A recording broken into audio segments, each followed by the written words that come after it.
Welcome back and thank you for watching for today's video.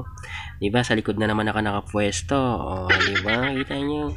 Masarap talaga sa likod pumwesto kasi overlooking dun sa harapan at saka maganda talaga na nandiyan sa likod nakikita niyo yung mga sumasakay na mga kasama niyo sa bus. Oh, 'di ba?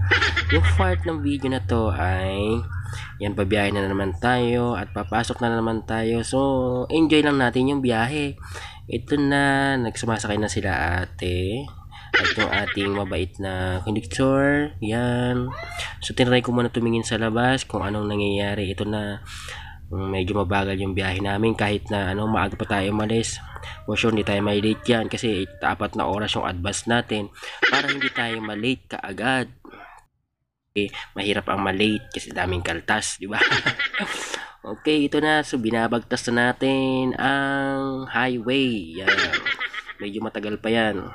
Mga 30 minutes pa tayo makalabas ng expressway. Yung South Expressway, Luzon, di ba?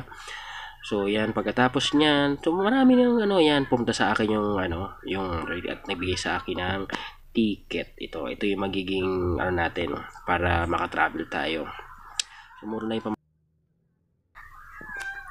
So, inhanda ko na rin yung ating pambayad para kapag pumunta siya sa sa atin mamaya, ibibigay na lang natin. Kailangan natin mag-prefer ng coins lang or barya talaga kasi minsan nahihirapan din yung ating mga mabubuting konduktor, mabait na konduktor. Charot! Mabait na konduktor, di ba? So, kailangan natin sakto lang yung pamasahe. Ayan. So, ginawa ko lang tumingin sa labas at yan na. Ganun lang ang biyahe natin. Thank you for watching.